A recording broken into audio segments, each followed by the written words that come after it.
बहू अपने ससुर के बच्चे की मां बनने वाली थी और जब ये अनहोनी बात सामने आई तो सब हैरान रह गए। दिल्ली की एक सर्द सुबह, आसमान में धुंध और नमी थी। पुरानी दिल्ली की एक तंग गली में बने 4 मंजिला मकान की खिड़की के दरारों से हवा अंदर आ रही थी, जिससे कांच के शीशे खड़खड़ा रहे थे और हल्की बूंदाबांदी किसी धुंध की तरह पुरानी छतों पर छाई हुई थी, जिससे माहौल से लेकर लोगों के दिलों तक सब कुछ उदास लग रहा था। प्रिया गैस स्टोव के पास खड़ी थी। उसका पीला पड़ा चेहरा चुपचाप उबलती हुई मछली की करी को देख रहा था। मसालों की महक तंग रसोई में फैली हुई थी, जो उसके बालों और कपड़ों में बस गई थी। रसोई छोटी थी, लेकिन 7 लोगों के लिए खाना बनाना पड़ता था। ससुर सास, बड़े जेठ जेठानी, ननद और उसका पति विक्रम। ये तुमने मछली कैसे जलाई है? बहू बनकर आए कुछ ही महीने हुए हैं और अभी से इतनी आलसी हो गई हो। एक वक्त का खाना भी ढंग से नहीं बना सकती। उसकी सास कमला की आवाज दूसरी मंजिल से गूंजी, जो ठंडी हवा के झोंके की तरह सीधे उसकी गर्दन पर लगी। प्रिया ने अपने होंठ काट लिए। उसने आंच धीमी की और धीरे से जवाब दिया, माफ करना माँ जी, मैं एक साथ 2 चीजें देख रही थी। मुंह से तो माफी मांग रही है, पर हाथ तो अनाड़ी हैं। अभी विक्रम घर आएगा और खाने को देखकर मुंह बनाएगा तो ये मत कहना कि मैंने सिखाया नहीं। कमला ने डांटना जारी रखा। प्रिया ने और कुछ कहने की हिम्मत नहीं की। उसने सिर झुकाकर रसोई की ओर मुंह फेर लिया। उसके कांपते हाथ कटोरे में सब्जी डाल रहे थे। तीसरी मंजिल पर कमला के पति और प्रिया के ससुर हरीश चुपचाप चाय डाल रहे थे। वो खिड़की के पास बैठे सामने वाले घर की काई लगी छत को देख रहे थे। इस घर में वही एकमात्र व्यक्ति थे जो उसे डांटते नहीं थे, लेकिन वो उसका पक्ष भी नहीं लेते थे। वो बस इतनी खामोशी से रहते थे कि उन्हें समझना मुश्किल था। और उसका पति विक्रम, वो एक सरकारी कर्मचारी था, शांत और कम बोलने वाला, लेकिन उसकी शराफत में कोई परवाह नहीं थी। उसने प्रिया से परिवार की मर्जी से शादी की थी और शादी के कुछ हफ्तों बाद ही वे अलग अलग सोने लगे। उसने कहा कि वो व्यस्त है, थका हुआ है, काम बहुत है, और धीरे धीरे उसने अपनी नई नवेली पत्नी को छूना बंद कर दिया। प्रिया किसी और से प्यार करती थी, लेकिन परिवार में एक बड़े झटके के बाद उसने सब कुछ छोड़ दिया और विक्रम से शादी के लिए हां कर दी, क्योंकि उसकी मां ने कहा था कि दिल्ली में सरकारी नौकरी और अपना घर वाले लड़के से शादी करके वो सुखी रहेगी। उसे नहीं पता था कि इस शादी में दुख गरीबी से नहीं, बल्कि इस ठंडक से आएगा। सास की आंखों की ठंडक, जो उसे हमेशा एक बोझ की तरह देखती थी। उस पति की ठंडक, जो एक ही कमरे में रहते हुए भी एक अजनबी की तरह था। और उसके अपने दिल की ठंडक, जो प्यार न मिलने के कारण दिन ब दिन मर रहा था। उसे नहीं पता था कि उसकी क्या गलती है। उसने कोई बेवफाई नहीं की, कोई शौक मौज नहीं किया, कभी पलटकर जवाब नहीं दिया। वो बस हर दिन सुबह 5 बजे उठ जाती थी, जब पास की सब्जी मंडी में अभी भी अंधेरा होता था। वो थैला लेकर सब्जियां खरीदने जाती, घर आकर बर्तन धोती, सीढ़ियां साफ करती और फिर 3 वक्त का खाना बनाती। सास मुंह बनाकर खाती, पति फोन देखते हुए खाता, ननद मजाक उड़ाती। बस एक ही व्यक्ति था जो कभी कभी उसे 1 कप चाय देता और उसे घर के बाकी लोगों से ज्यादा नरम नजरों से देखता था। वो व्यक्ति उसके ससुर हरीश थे, एक शांत अंतर्मुखी आदमी, और वही व्यक्ति जो उसकी जिंदगी को एक ऐसे मोड़ पर ले जाएगा जिसकी किसी ने कल्पना भी नहीं की थी। एक ऐसा मोड़ जिसके बारे में उसने सोचा था कि ये केवल वर्जित, अंधेरी और डरावनी कहानियों में होता है। और फिर बस एक रात के बाद सब कुछ वहीं से शुरू हुआ। दिल्ली में सर्दियों के अंत में आसमान और भी धूसर होता जा रहा था और ठंडी हवा की लहरें दीवारों की दरारों से घुसकर सीधे सीने में चुभती थीं, मानो पूछ रही हों, इस जिंदगी को सहने के लिए तुम्हारे अंदर और कितनी गर्मी बची है? प्रिया ने अनगिनत बार खुद से ये सवाल पूछा था। अगर उस दिन उसने विक्रम से शादी न की होती तो आज वो कैसी होती? उसने कभी नहीं सोचा था कि शादी के बाद की जिंदगी इतनी घुटन भरी और अकेली होगी।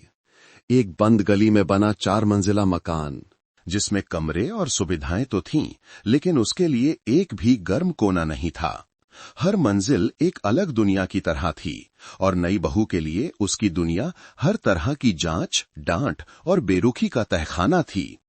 उसकी सास कमला एक ठेठ दिल्ली की महिला थीं, बहुत मीन मेख निकालने वाली, रूढ़िवादी, जो हमेशा कहती थीं कि एक औरत का गुण उसकी सहनशीलता में होता है, लेकिन वो खुद प्रिया के साथ कभी सहनशील नहीं थीं। कटोरे का किनारा टूट जाए तो डांट, ननद से देर से कपड़े सुखाने पर डांट, मांस की करी में नमक कम हो तो चिल्लाना, ऐसा खाना बनाओगी तो औलाद भी तुम्हारे जैसी फीकी ही होगी। प्रिया ने सोचा था कि वो उनका दिल जीत लेगी, लेकिन उसकी हर छोटी कोशिश को उन्होंने झटक दिया। उसका पति विक्रम कभी अपनी पत्नी के बचाव में खड़ा नहीं हुआ। वो बस चुपचाप सिर झुकाकर खाना खाता और कभी कभी मां के डांटने पर धीरे से सिर हिला देता।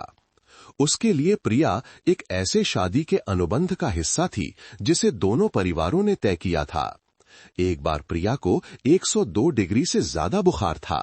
वो कमरे में बेसूध पड़ी थी, शरीर तप रहा था, होंठ सूखे और फटे हुए थे, लेकिन किसी ने उसका हाल नहीं पूछा। विक्रम काम पर था, सास घर पर थी, लेकिन एक शब्द नहीं बोली। शाम को जब वो लड़खड़ाते हुए खाना बनाने नीचे आई तो कमला ने बस एक वाक्य कहा, बीमार हो तो कम से कम घर की इज्जत रखना तो सीखो। वो हंस पड़ी, एक ऐसी सूखी हंसी जो उसके जलते हुए गले से भी ज्यादा सूखी थी। प्रिया ने अपने माता पिता को कुछ नहीं बताया। गांव में वे सोचते थे कि उसकी शादी दिल्ली के एक अच्छे खासे घर में हुई है, वो बहुत खुश होगी। वो अपने माता पिता को चिंतित नहीं करना चाहती थी, इसलिए उसने चुप रहना और सहना चुना। दिन ब दिन इस घर में एकमात्र व्यक्ति जिसने कभी उसके कंधे पर धीरे से हाथ रखा था, वो उसके ससुर हरीश थे। ये कोई सांत्वना नहीं थी, बस एक हाथ का स्पर्श था जब कमला ने उसे सबके सामने अपमानित किया था। उन्होंने कुछ नहीं कहा, बस उसके पीछे खड़े होकर धीरे से अपना हाथ उसके कंधे पर रख दिया। उस पल प्रिया को ऐसा लगा जैसे किसी ने उसके गिरते हुए पैरों को सहारा दे दिया हो। हरीश कम बोलने वाले और एकांत प्रिय व्यक्ति थे। वो एक रिटायर्ड टेक्निकल ऑफिसर थे जो स्वास्थ्य कारणों से जल्दी रिटायर हो गए थे। पूरा दिन वो अपने पौधों की देखभाल करते, अखबार पढ़ते, चाय पीते और रेडियो सुनते। कोई स्मार्टफोन नहीं, कोई फेसबुक नहीं, लेकिन उनके पास दूसरों को महसूस कराने का एक तरीका था। वो उन्हें देखते थे। प्रिया को समझ नहीं आता था कि क्यों हर बार जब वो रसोई में चुपके से रोती तो सिर उठाने पर वो अक्सर उन्हें दूसरी मंजिल से नीचे देखते हुए पाती। उनकी नजर में ना तो वासना थी, ना ही दया, बल्कि एक अजीब सी परवाह थी। उसने सोचा कि शायद वो उससे हमदर्दी रखते हैं। घर की एकमात्र बहू जिससे कोई बात तक नहीं करता, शायद वो अपनी पत्नी कमला में उस औरत को देखते थे जो कभी एक सहनशील महिला थी लेकिन अब एक कठोर औरत बन गई है। या शायद वो बहुत लंबे समय से अकेले थे और इस तंग घर में दो अकेले लोग कभी कभी एक दूसरे को एक नजर से ही पहचान लेते हैं। इससे पहले कि उन्हें पता चले कि ये खतरनाक है, दिल्ली में दोपहर की बारिश लगभग 3 बजे शुरू हुई। धीमी, लगातार, बिना शोर के, लेकिन दिल में बिना नाम के दुख की तरह लंबी। प्रिया दूसरी मंजिल के गलियारे में झुककर पोंछा लगा रही थी कि बारिश के पानी से उसका पैर फिसल गया, जो ठीक से बंद न की गई खिड़की से अंदर आ गया था। उसने अपना संतुलन खो दिया और उसकी पीठ जोर से ठंडे फर्श पर जा लगी। आवाज सुनकर हरीश, जो तीसरी मंजिल पर थे, तेजी से नीचे आए। उन्होंने देखा कि प्रिया अपनी कमर पकड़कर सिकुड़ी हुई पड़ी है। उसका चेहरा दर्द से सिकुड़ा हुआ है और आंखें लाल हैं। ठीक तो हो? उन्होंने धीमी और चिंतित आवाज में पूछा। प्रिया ने सिर हिलाया, लेकिन उसके होंठ कसकर बंद थे। बहुत दर्द हो रहा था। उसके पैर पर नील पड़ गया था, स्कर्ट गंदी हो गई थी, हाथ छिल गया था, लेकिन पता नहीं क्यों आंसू बहने लगे, चोट के दर्द से नहीं, बल्कि दिल में जमी ठंडक को शरीर के जरिए बाहर निकलने का मौका मिल गया था। माफ करना, मैं बहुत लापरवाह हूं, उसने फुसफुसाया। उन्होंने कुछ नहीं कहा। वो धीरे से झुके और उसे उठाने में मदद की। उनका हाथ उसके हाथ से छू गया, एक मोटा, कठोर हाथ, जो अजीब तरह से गर्म था। प्रिया ने नहीं सोचा था कि वो इतने मजबूत होंगे। 60 से ज्यादा के होने के बावजूद उनकी पीठ सीधी थी, उनके कंधे मजबूत थे। जब वो उसे लिविंग रूम में ले गए तो उन्होंने उसे एक साफ तौलिया दिया ताकि वो अपने हाथ से रिश्ते खून को पहुंच सके। बिना कुछ कहे बस बहुत धीरे धीरे पहुंचा, इतना धीरे कि प्रिया का गला भर आया। मां जी ने देखा तो नहीं? प्रिया ने धीरे से पूछा। नहीं, उन्होंने जवाब दिया, अभी भी उसे देखे बिना। और अगर देख भी लेती तो जरूरी नहीं कि पूछती। इस बात पर वो धीरे से मुस्कुराई, एक उदास मुस्कान। उसने सिर उठाया और देखा कि उनकी आंखें उसे ही देख रही हैं। उस पल में बरामदे में बारिश की टिप टिप के बीच बिना धूप वाली दोपहर की धुंधली रोशनी में वे दोनों जैसे बाहरी दुनिया से कटे हुए एक अलग ही जगत में खड़े थे। फिर अचानक उन्होंने अपना हाथ बढ़ाया, उसके हाथ को नहीं छुआ बल्कि उसे धीरे से अपनी ओर खींचकर गले लगा लिया। बस एक पल का आलिंगन, न लंबा न कसकर, लेकिन प्रिया को स्तब्ध करने के लिए काफी था। शादी के 6 महीने से ज्यादा समय में यह पहली बार था कि किसी ने उसे सच में गले लगाया था, बिना किसी झिझक के, बिना किसी जिम्मेदारी के, बिना किसी कर्तव्य के, बल्कि एक ऐसा आलिंगन जैसे कोई उससे कह रहा हो, तुम गलत नहीं हो, तुम बहुत दुखी हो और मैं जानता हूं। लेकिन यही आलिंगन जब खत्म हुआ तो उसके दिल में एक भयानक खालीपन छोड़ गया। हरीश को जैसे अचानक कुछ एहसास हुआ। वो पीछे हटे, उनकी आंखों में कोमलता की जगह चिंता आ गई। माफ करना, मुझे लगा कि तुम्हें किसी के सहारे की जरूरत है। प्रिया ने सिर झुका लिया, कोई जवाब नहीं दिया। उसका दिल तेजी से धड़क रहा था, डर से नहीं बल्कि हैरानी से। उसने नहीं सोचा था कि उसके ससुर ऐसा करेंगे, नहीं सोचा था कि ये एहसास एक ऐसा आदमी जो उसके पिता से भी बड़ा था उसे इतना सुकून दे सकता है। उस रात भी बारिश होती रही।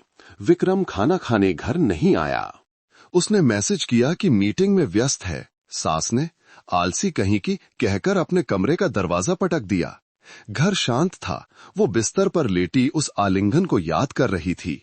वो सरल था, लेकिन ये 2 अकेले आत्माओं के बीच पहला स्पर्श था और नैतिक दुनिया पर पहली दरार भी। एक ऐसी दरार जिसे बाद में कोई नहीं भर सका। उस सप्ताह के अंत में ननिहाल में किसी की बरसी थी। प्रिया की सास ने उसे सुबह 4 बजे जगा दिया ताकि वो पूजा का सामान तैयार कर सके।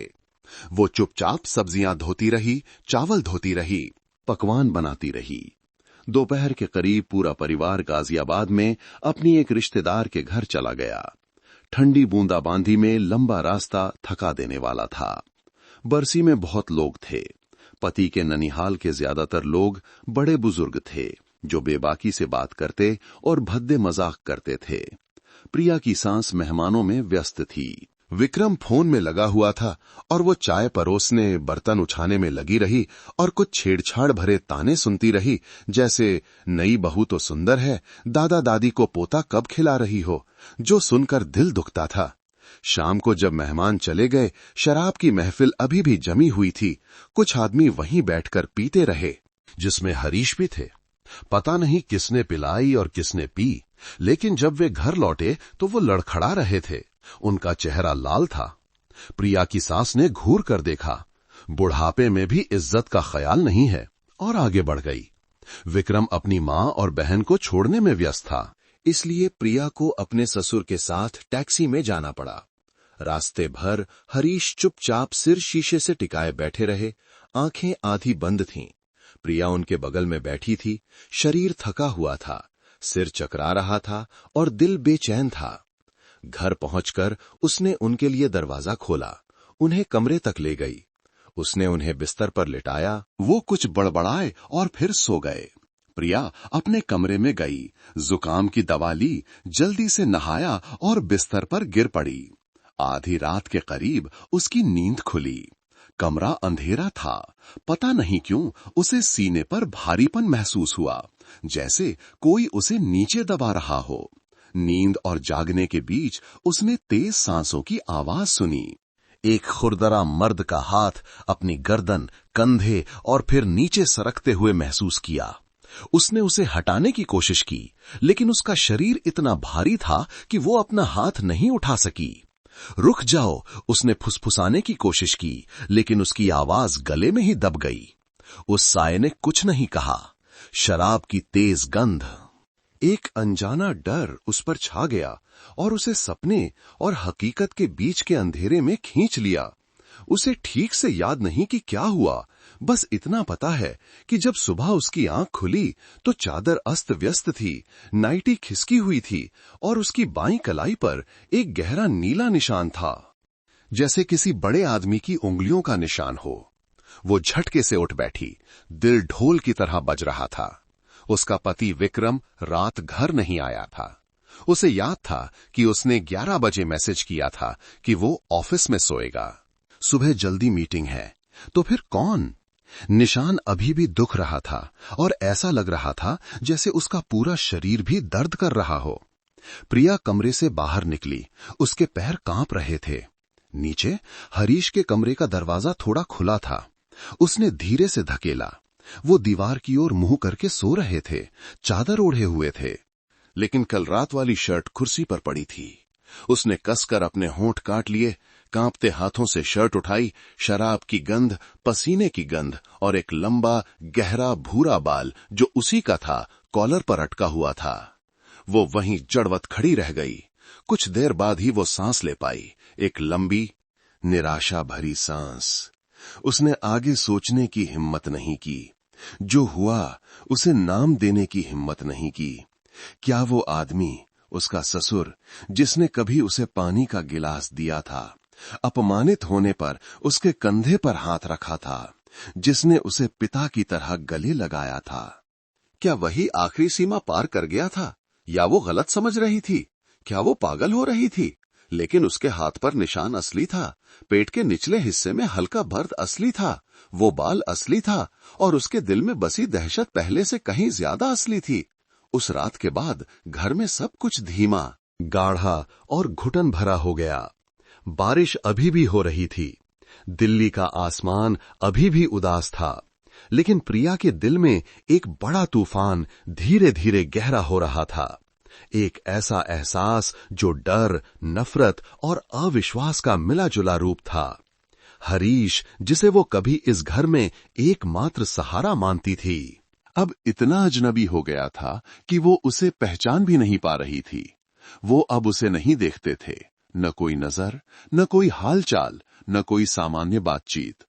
जब भी वे घर में एक दूसरे के पास से गुजरते, वो जमीन पर देखने लगते, तेजी से चले जाते, जैसे सामना करने से डर रहे हों, जो उस शांति, गर्मजोशी और कोमलता के बिल्कुल विपरीत था जो उन्होंने कभी उसके लिए दिखाई थी। प्रिया ने ध्यान दिया, वो हर रात अपने कमरे का दरवाजा बंद कर लेते थे, जो पहले वो कभी कभार ही करते थे। वो अब सुबह बगीचे में पौधों को पानी देने नहीं जाते थे, इसके बजाय वो तीसरी मंजिल पर बैठे रहते। पूरा दिन बस रेडियो सुनते, कभी कभी वो कानून से जुड़े कार्यक्रम सुनते, अपराध और कर्म के बारे में कहानियां सुनते। दोपहर के खाने में कमला बड़बड़ाती, आपको आजकल क्या हो गया है, बिल्कुल गुमसुम रहते हैं, आपके इस उदास चेहरे से ये पूरा घर पागल हो जाएगा। उन्होंने बस सब्जी का एक टुकड़ा उठाया, धीरे धीरे चबाया और कुछ नहीं कहा। विक्रम अभी भी अपने फोन में डूबा हुआ था। प्रिया की ननद अपने बॉयफ्रेंड के बारे में बातें कर रही थी। किसी ने प्रिया की आंखों को नहीं देखा, जो हरीश के कांपते हाथों पर टिकी थीं। उन हाथों ने कभी उसके हाथ पर लगे खून को साफ किया था और शायद उन्हीं हाथों ने उस अंधेरी रात में उसे छुआ था। उसके पास कोई सबूत नहीं था। अगर वो बताती तो कोई विश्वास नहीं करता। सास जरूर चिल्लाती, तो इतनी बेशर्म हो गई है कि अपने ससुर पर ही इल्जाम लगा रही है। विक्रम इतना लापरवाह था कि वो हर बात को नजरअंदाज कर देता। और हरीश, वो इतनी देर तक चुप रहे कि उसे लगने लगा कि वो खुद ही पागल है। एक सुबह जब प्रिया छत पर कपड़े सुखाकर सीढ़ियों से नीचे उतर रही थी, तो उसने हरीश को तीसरी मंजिल के मोड़ पर खड़ा पाया। उन्होंने कुछ नहीं कहा, उसने भी कुछ नहीं कहा। वे दोनों बस कुछ सीढ़ियों की दूरी पर खड़े थे, लेकिन ये दूरी हजारों मील जैसी लग रही थी। उनकी आंखें उसे बहुत अजीब तरह से देख रही थीं। अब उनमें कोमलता नहीं थी, लेकिन ठंडक भी नहीं थी, बल्कि शर्मिंदगी थी, जैसे किसी ने गलती की हो, जानता हो कि वो उसे सुधार नहीं सकता, इसलिए अपनी नजरों से भागने का रास्ता चुनता है। प्रिया आगे बढ़ने ही वाली थी कि उन्होंने धीमी दबी हुई आवाज में कहा, उस दिन का तुम्हें कुछ याद है? वो रुक गई। ये सवाल एक चाकू की तरह उस जगह पर चुभ गया जिसे वो नजरअंदाज करने की कोशिश कर रही थी। वो मुड़ी और सीधे उनकी आंखों में देखा, लेकिन कुछ नहीं कहा, बस खामोश रही, जैसे ये एक पुष्टि हो। और उसने देखा कि उन्होंने अपना चेहरा झुका लिया, उनके कंधे झुक गए, वो मुड़े और चुपचाप अपने कमरे की ओर चले गए। दरवाजा एक सूखी खट की आवाज के साथ बंद हो गया। उस रात उसने गूगल पर खोजा, बहू का ससुर द्वारा बलात्कार। पहले पन्ने पर दर्दनाक खबरें थीं। कोई मर गया, कोई पागल हो गया, किसी को गर्भपात के लिए मजबूर किया गया, किसी पर बदनामी का दाग लगा, किसी को घर से निकाल दिया गया और ज्यादातर पर शक किया गया। जरूर उसने ही उकसाया होगा। 60 साल के बूढ़े को क्या सूझेगी? प्रिया का गला भर आया, उसका दिल दुखने लगा। उसे यकीन नहीं था कि वास्तव में क्या हुआ था, लेकिन उसे वो एहसास याद था, त्वचा के नीचे का दर्द, निशान, शराब की गंध और उस रात के बाद हरीश की बचती हुई नजरें। ये सब महज एक संयोग नहीं हो सकता था। उस धुंधली रात के तीसरे हफ्ते के बाद प्रिया को अपने शरीर में कुछ अजीब महसूस होने लगा। उसे हर सुबह जी मिचलाता, तेल और मसालों की गंध से चक्कर आते, आंखें धुंधला जाती और सिर हल्का हल्का गर्म रहता, जैसे हल्का बुखार हो। पहले उसने सोचा कि ये दिल्ली के सर्दियों के नम मौसम के कारण है, जिसमें हर कोई थक जाता है।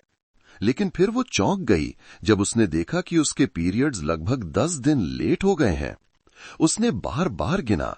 आखिरी बार महीने की शुरुआत में आया था और अब महीना खत्म होने वाला था। शादी के बाद से विक्रम ने उसे लगभग छुआ ही नहीं था। वे एक ही कमरे में रहते थे, लेकिन डबल बेड 2 पत्थर की बेंचों की तरह बन गया था, ठंडा और बेमतलब। कभी कभी वो दीवार की ओर करवट लेकर लेट जाती, अपनी पीठ को अजीब तरह से खाली महसूस करती। न कोई हाथ, न कोई पास की सांस। उसने एक बार उसका हाथ छूने की कोशिश की, लेकिन जवाब में बस एक रूखा सा वाक्य मिला, मैं थका हुआ हूं। उसने कभी उसके साथ बेवफाई नहीं की थी, लेकिन उस रात बारिश, शराब और अंधेरे के बीच की वो खौफनाक रात ने उसकी जिंदगी की हर चीज को एक नदी की तरह 2 हिस्सों में बांट दिया था। प्रिया सुबह सुबह गली के कोने वाली दवा की दुकान पर छिप कर गई। उसने सिर झुकाया, मास्क से चेहरा ढका हुआ था और दुकानदार लड़की से धीरे से कहा, एक प्रेगनेंसी टेस्ट किट देना। घर पहुंचकर उसके हाथ कांप रहे थे।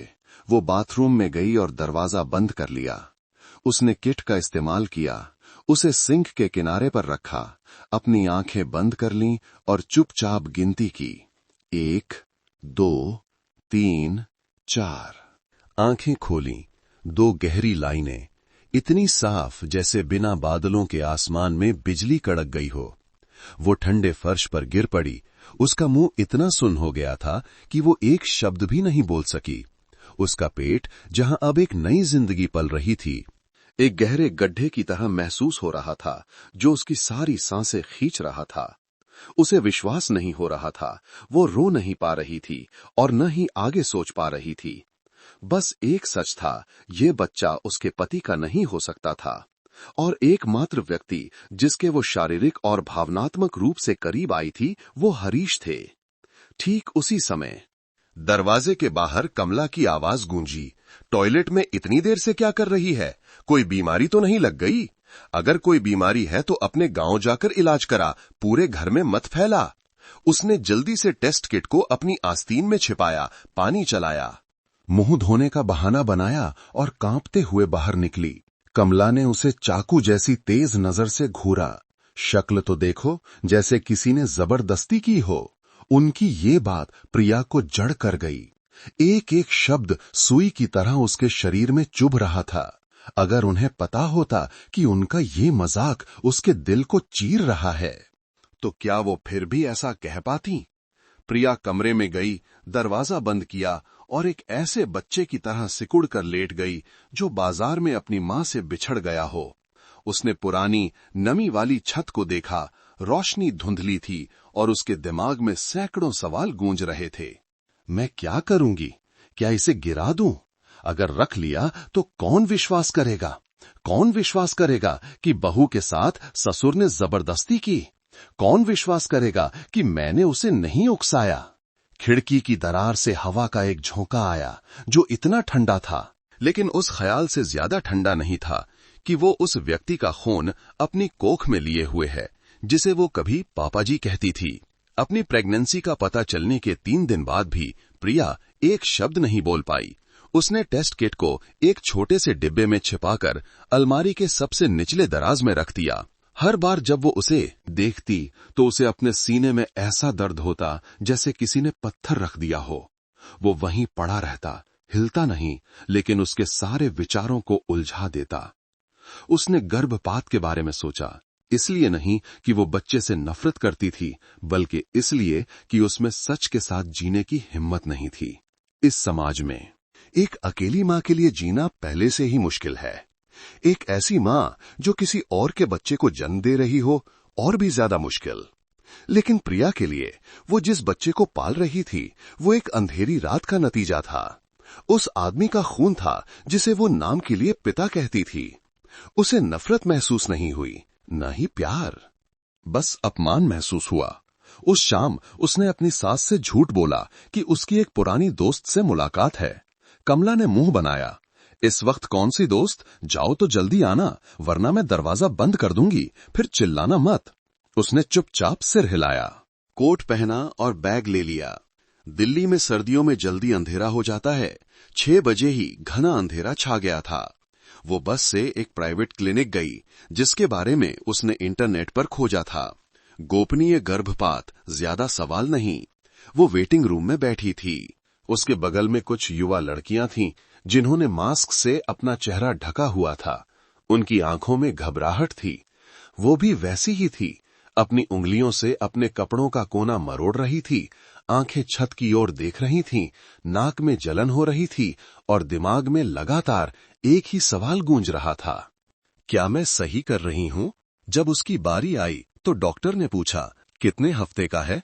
8 हफ्ते, उसने बिना देखे जवाब दिया। डॉक्टर ने अल्ट्रासाउंड किया।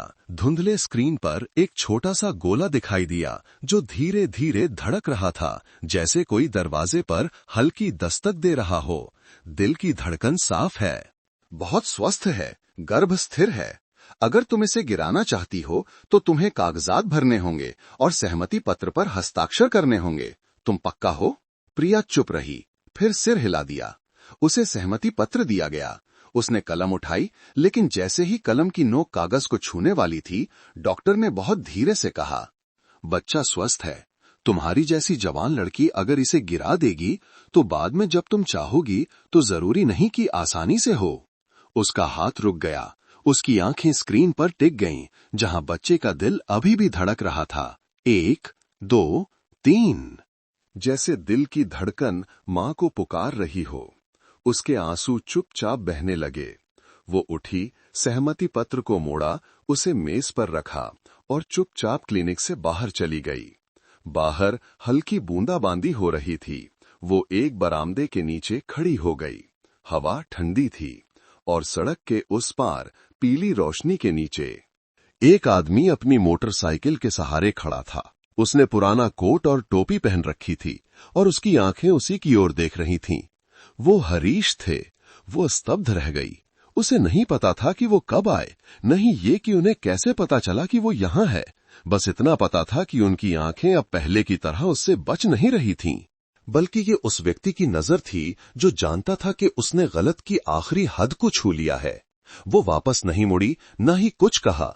वो बस सड़क पार करके विपरीत दिशा में चली गई, पीछे एक अजन्मे बच्चे को छोड़कर जो जी रहा था, धड़क रहा था और जिसे उसकी मां ने रखने का फैसला किया था, भले ही उसे एक ऐसा घाव साथ लेकर चलना पड़े जो कभी नहीं भरेगा।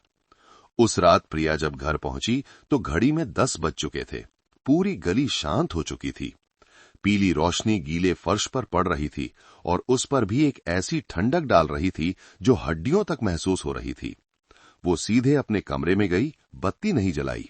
खाना नहीं खाया, कुछ नहीं कहा, बस बिस्तर के कोने में सिकुड़कर अपना पेट पकड़ लिया। सास ने न तो बुलाया न ही परवाह की। उसका पति विक्रम अभी भी घर नहीं आया था। घर का माहौल उसके दिल की तरह ही भारी था। आधी रात के करीब जब हवा खिड़की की दरारों से सीटी बजाने लगी, प्रिया ने अचानक अपने कमरे के दरवाजे के नीचे से एक हल्की सरसराहट सुनी, बहुत धीमी, जैसे बिल्ली के खरोचने की आवाज। उसने अपनी सांस रोककर कुछ सेकंड इंतजार किया, फिर धीरे से बिस्तर से उतरी। 1/4 मोड़ा हुआ कागज दरवाजे के ठीक नीचे पड़ा था। उसने झुककर उसे उठाया। पीला पतला कागज, नीली स्याही से लिखा हुआ, एक मर्द की लिखावट, साफ लेकिन कांपती हुई। बेटा, मुझे माफ कर दो, मैं गलत था। मेरा ऐसा कोई इरादा नहीं था। मैं खुद पर काबू नहीं रख सका। लेकिन मैं तुमसे विनती करता हूं, ये बात किसी को मत बताना। अगर तुमने बताया तो ये घर बिखर जाएगा। तुम्हारी सास विश्वास नहीं करेगी। विक्रम नफरत करेगा, सब तुमसे नफरत करेंगे। मैं सजा का हकदार हूं, लेकिन मैं तुमसे विनती करता हूं कि इस बात को अपने तक ही रखना। मुझे माफ कर दो, बहुत बहुत माफ कर दो। कोई नाम नहीं था, लेकिन प्रिया जानती थी कि नाम की जरूरत नहीं है, छिपाने की जरूरत नहीं है। जिस तरह से हरीश ने मैं लिखा था, वो वही तरीका था जिससे वो पिछले कुछ महीनों से उसे संबोधित करते थे। उसने कागज को इतनी जोर से भींचा कि वो मुड़ गया। उसकी आंखें सूखी थीं, वो रोई नहीं, उसे बस घिन आ रही थी। इसलिए नहीं कि उन्होंने गलती की थी, बल्कि इसलिए कि उन्होंने भागने का रास्ता चुना था। वो अपने अंदर एक बच्चा लिए हुए थी। क्लिनिक के सामने खड़ी थी, कांपते हुए इंतजार कर रही थी कि कोई आकर कहे, मैं जिम्मेदारी लेता हूं, मैं भाग नहीं रहा। लेकिन उसे जो मिला वो कागज का एक पतला टुकड़ा था, जो इस वक्त उनके चरित्र की तरह ही कमजोर था। उसने सब कुछ सोचा, एक आलिंगन जो पिता पुत्री जैसा लगा, एक रात जो बुरे सपने जैसी थी, एक अजन्मा जीव जो पहले से ही बहुत दुख झेल रहा था, और एक आदमी जिसने उसे छूने की हिम्मत तो की, लेकिन उसकी आंखों में सीधे देखने की हिम्मत एक बार भी नहीं की। प्रिया खिड़की के पास बैठी रही। उसके हाथ में अभी भी वो कागज था। दिल्ली की रात की हवा हड्डियों तक ठंडक पहुंचा रही थी। उसे अचानक याद आया कि बचपन में उसकी मां ने सिखाया था, एक अच्छा आदमी वो नहीं है जो मीठी बातें करता है, बल्कि वो है जो तुम्हारे रोने पर सामना करने की हिम्मत रखता है। लेकिन इस वक्त उसके आंसू सूख चुके थे, और जिस आदमी ने उसका खून बहाया था, वो दरवाजे के नीचे से चिट्ठी खिसकाकर माफी मांग रहा था। जैसे कोई चोर जो भावनाएं चुराता है, इज्जत चुराता है और फिर भाग जाता है। अगली सुबह प्रिया हमेशा की तरह जल्दी उठी, खाना बनाया, घर साफ किया, बर्तन धोए। किसी को नहीं पता था कि कल रात वो लगभग अपने बच्चे को गिराने वाली थी। किसी को नहीं पता था कि उसे दरवाजे के नीचे क्या मिला। किसी को नहीं पता था कि उसने इंसानियत पर से थोड़ा और भरोसा खो दिया है। बस उसका पेट जो धीरे धीरे बढ़ रहा था। एक ऐसे सच का सबूत था जिसे नकारा नहीं जा सकता था।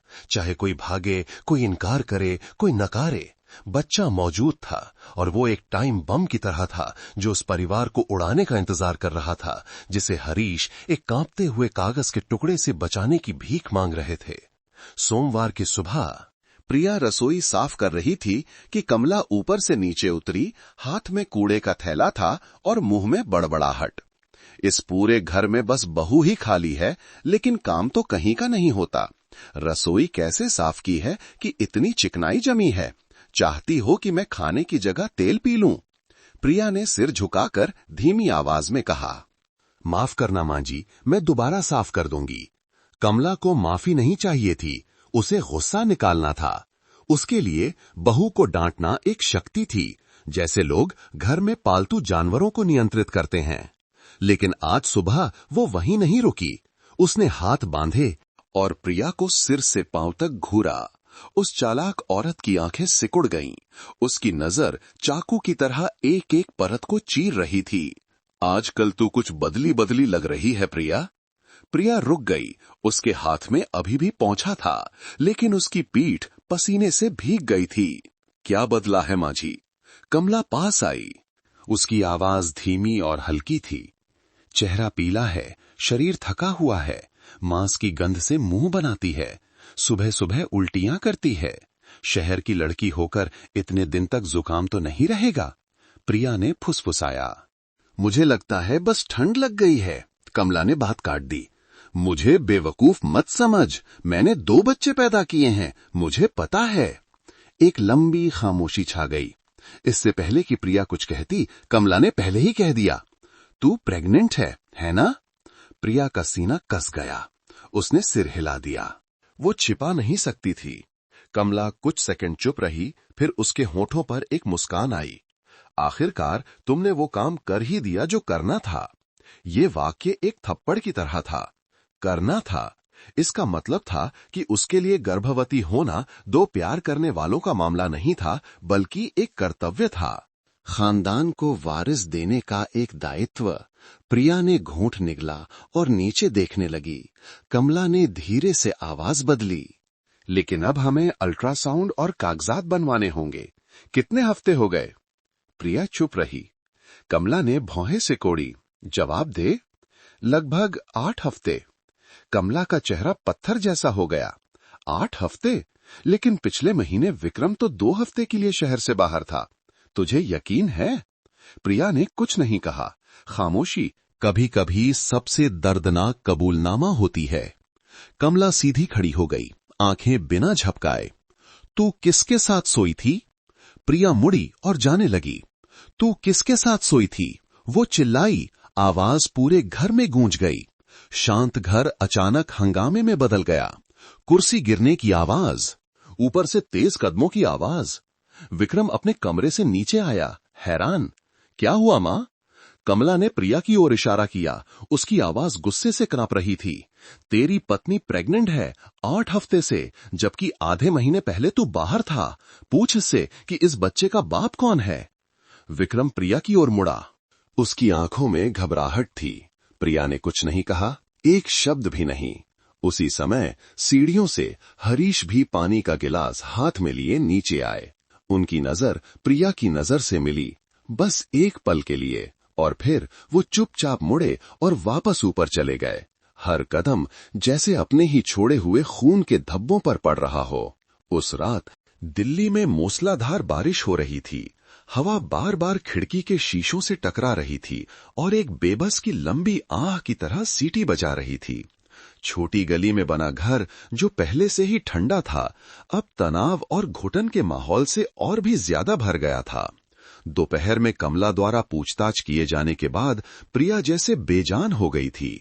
वो अपने कमरे में सिमट गई, दरवाजा बंद कर लिया और अपना पेट पकड़ लिया। छिपाने के लिए नहीं, बल्कि अपनी बची हुई आखिरी हिम्मत को सहेजने के लिए।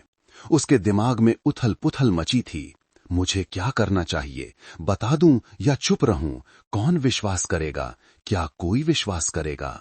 रात 11 बजे से ज्यादा हो चुके थे। दरवाजे पर जोर जोर से पीटने की आवाज आई। कमला की आवाज स्टील की तरह तेज थी। खोल, मैंने कहा दरवाजा खोल। प्रिया चौंक गई। वो उठी और दरवाजा खोला। जैसे ही दरवाजा थोड़ा खोला, कमला अंदर घुस आई। हाथ में एक बैग था जिसे उसने बिस्तर पर पटक दिया। अपना सामान बांध और निकल जा मेरे घर से। विक्रम अपनी मां के पीछे खड़ा था। उसका चेहरा बर्फ की तरह ठंडा था। उसने एक शब्द भी नहीं कहा। उसकी आंखों में न तो गुस्सा था, न ही दर्द, बस भावहीनता थी। एक ऐसी भावहीनता जैसे उसकी पत्नी कभी वो इंसान थी ही नहीं जिससे उसने शादी की थी। प्रिया ने हकलाते हुए कहा, मैं प्रेग्नेंट हूं, बाहर बारिश हो रही है, मैं... तेरी इतनी हिम्मत कि तू ये बात बोल भी रही है? तू हराम का बच्चा पेट में लिए यहां रहकर इस घर को गंदा करेगी?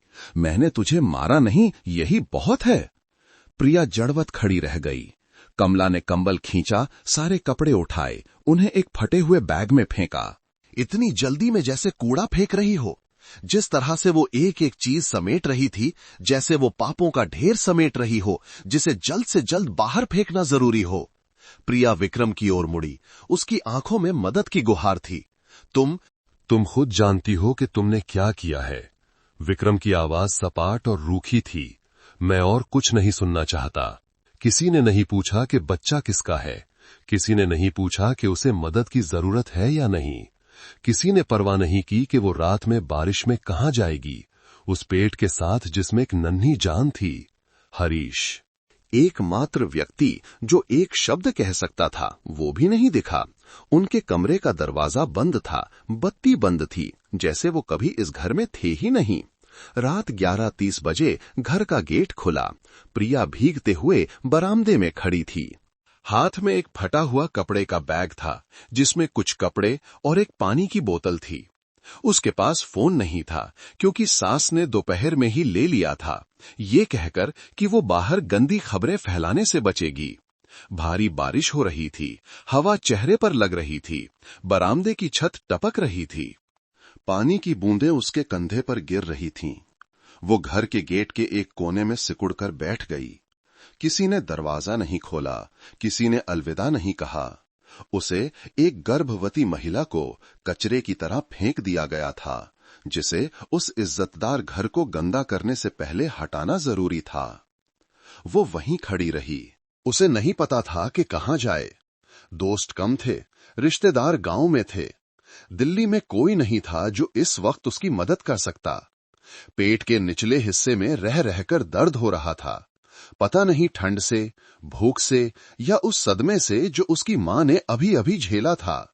आधी रात में गली के कोने पर एक गाड़ी का हॉर्न बजा। एक टैक्सी गुजरी, ड्राइवर ने उसे देखा लेकिन चला गया। किसी ने नहीं सोचा कि उसे मदद की जरूरत है। इस शहर में आधी रात को गेट के बाहर बैग लेकर बैठी एक लड़की बस एक नजारा थी। लोग इसके आदी हो चुके थे। प्रिया सीढ़ियों पर बैठ गई। आंसू बारिश में मिल गए। उसने सोचा था कि अगर उसका बच्चा होगा तो वो एक अच्छी मां बनेगी। उसने सोचा था कि अगर वो मां बन गई तो गरीब होने पर भी खुश रहेगी।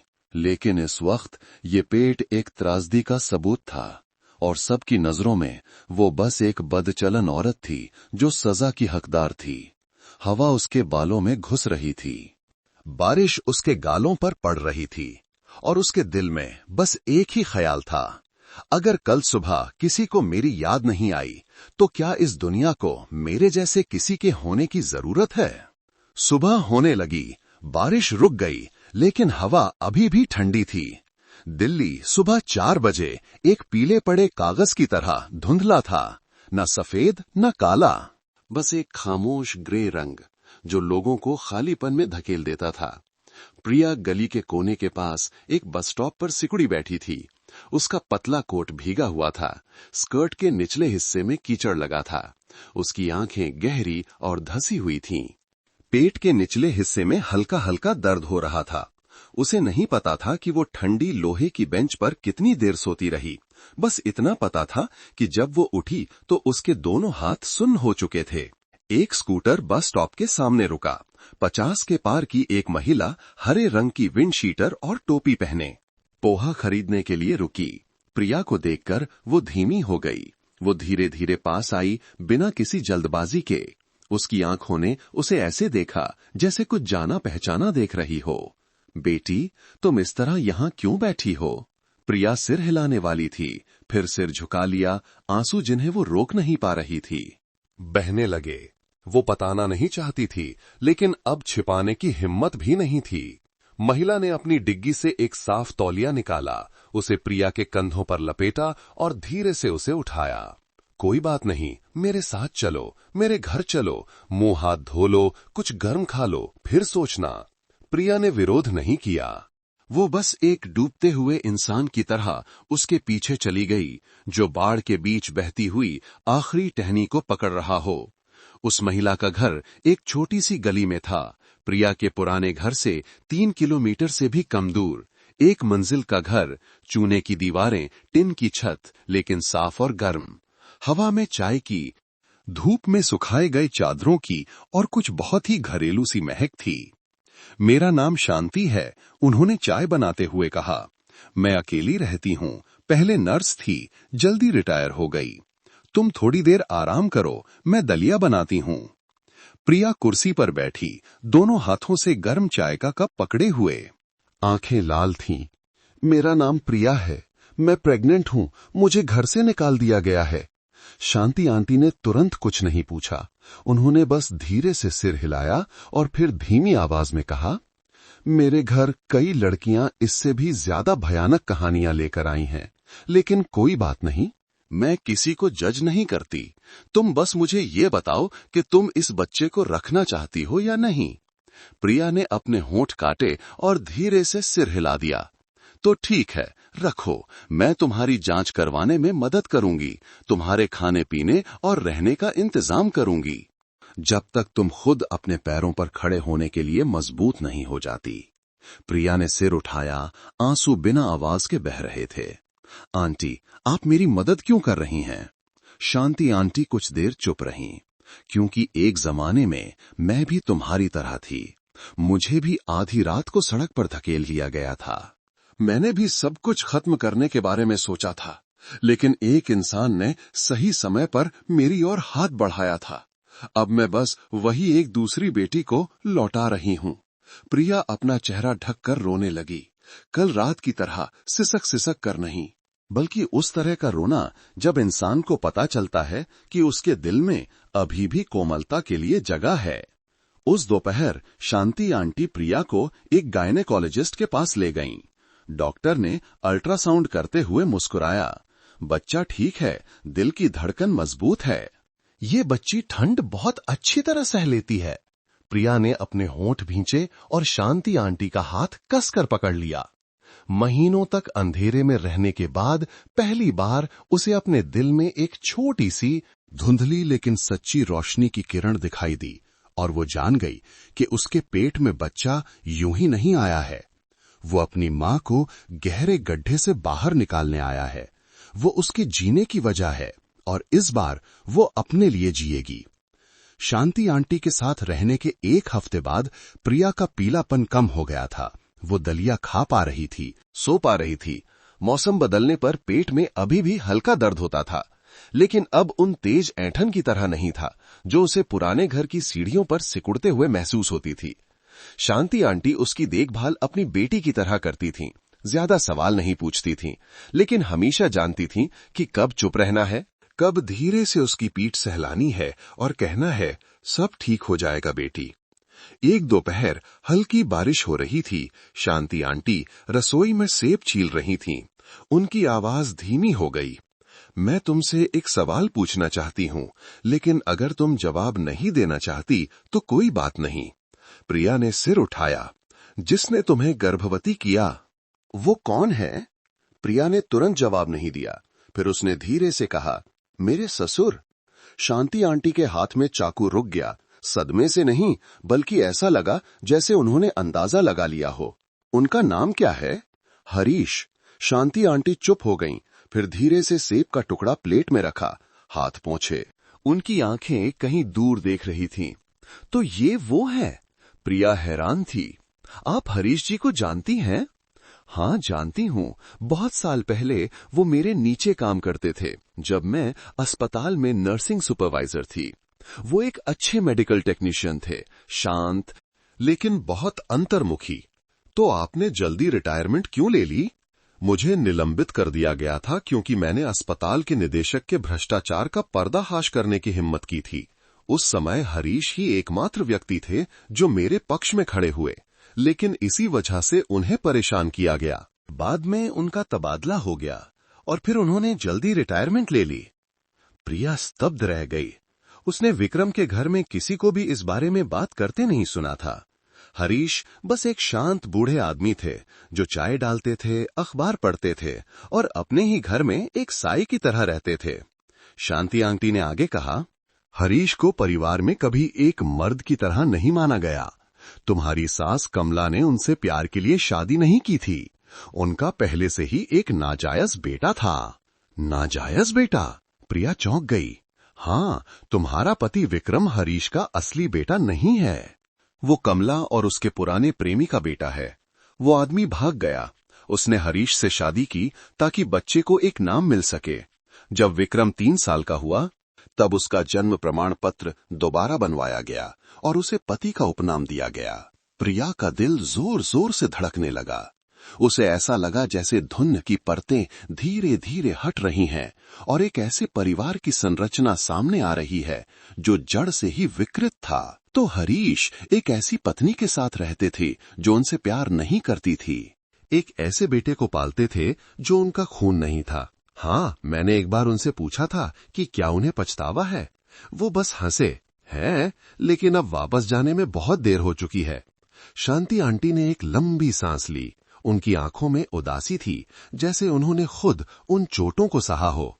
शायद वो बहुत लंबे समय से अकेले थे। प्रिया, एक ऐसे आदमी का अकेलापन जो पूरी जिंदगी एक मर्द की तरह नहीं देखा गया। एक ऐसा अकेलापन जिसे कोई महत्व नहीं देता, कोई हालचाल नहीं पूछता। और तुम पहली इंसान थी जिसने उन्हें पापा जी कहा, उनके लिए खाना बनाया, हर सुबह चाय देकर नमस्ते की। शायद इसी बात ने उन्हें गुमराह कर दिया। प्रिया ने अपने होंठ काट लिए, उसके हाथ कस गए। उसे नहीं पता था कि गुस्सा करे या हमदर्दी दिखाए। लेकिन वो कितने भी अकेले क्यों ना हो, वो मुझे नहीं छू सकते थे। वो ऐसा नहीं कर सकते थे। मैं उनका बचाव नहीं कर रही हूं, लेकिन मैं समझती हूं जब कोई बहुत लंबे समय तक डूबा रहता है तो जब वो ऊपर आता है तो वो किसी भी रोशनी की किरण को पकड़ लेता है, भले ही वो उसकी ना हो। प्रिया ने मुंह फेर लिया। उसके दिल में सबसे भयानक भावना अब गुस्सा नहीं थी, बल्कि उस व्यक्ति के लिए दया थी जिसने उसे कभी खाई में धकेला था। हरीश, वो आदमी जिसने एक रात के लिए अपना विवेक खो दिया था। पता चला कि दशकों से दुनिया ने उसकी गरिमा छीन ली थी। उस रात प्रिया सो नहीं पाई, बुरे सपने की वजह से नहीं, बल्कि शांति आंटी द्वारा बताई गई कहानियों ने उसके दिमाग को उलझा दिया था। उसके ससुराल के घर का हर सदस्य अब एक नई रोशनी में दिखाई दे रहा था। वे अब उसकी यादों में कैद किरदार नहीं थे, बल्कि घायल लोग थे जो अपनी ही जिंदगी में कैद थे। हरीश, वो आदमी जो चुपचाप पानी डालता था, मेज साफ करता था और खाली आंखों से रेडियो सुनता था। पता चला कि उस परिवार में उसकी कोई वास्तविक जिंदगी नहीं थी। 20 से ज्यादा सालों तक वो उस घर में एक किराएदार की तरह रहते थे जिसे उन्होंने अपने पैसे से बनाया था। उनकी कोई आवाज नहीं थी, कोई अधिकार नहीं था, कोई उन्हें महत्व नहीं देता था। एकमात्र बेटा विक्रम कभी भी उन्हें सच्चे सम्मान के साथ पिता नहीं कहता था। हर भोजन में बस लापरवाही से पापा जी कहता, जैसे एक जिम्मेदारी हो। कभी उनके साथ बैठकर एक कप चाय नहीं पी, कभी नहीं पूछा, पापा जी आप ठीक हैं, जब वो रात में खांसते थे। उनकी पत्नी कमला घर में एक महारानी की तरह सब कुछ नियंत्रित करती थीं। वो सुंदर थीं, तेज थीं और बाहर उनके अच्छे संबंध थे। उन्होंने हरीश से शादी सिर्फ अपने नाजायज बेटे को वैध बनाने के लिए की थी और उन्हें पति नाम की एक वस्तु में बदल दिया था। शांति आंटी ने कहा, एक जमाने में हरीश किसी और लड़की से बहुत प्यार करते थे, लेकिन परिवार ने उन्हें कमला से शादी करने के लिए मजबूर किया क्योंकि दोनों परिवार बराबर के थे। शादी के दिन से उन्होंने जोर से हंसना बंद कर दिया, शराब पीना बंद कर दिया और एक साये की तरह जीने लगे। प्रिया को उस घर में बिताए दिन याद आए। एक रात वो 2 बजे उठी और पानी लेने के लिए रसोई में गई। पहली मंजिल के गलियारे की बत्ती जल रही थी। हरीश वहां धुंधले अंधेरे में बैठे थे, हाथ में अभी भी ठंडी चाय का कप था। प्रिया ने सोचा था कि उन्हें नींद नहीं आ रही है, लेकिन अब वो जानती थी कि उन्हें नींद नहीं आ रही थी।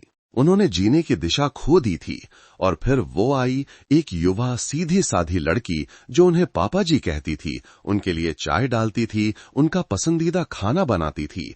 कमला ने दशकों में जो कोमलता नहीं दिखाई थी, उससे कहीं ज्यादा कोमल थी। उसे नहीं पता था कि वो उस बुझी हुई जिंदगी में आखिरी रोशनी की किरण बन गई थी और उन्होंने एक कमजोर भटके हुए पल में उस गलत रोशनी को पकड़ लिया और फिर वो कर बैठे जिसे कोई माफ नहीं कर सकता था। प्रिया ने हाथ भींचे। उसे नहीं पता था कि वो गुस्से से कांप रही है या हमदर्दी से, शायद दोनों से।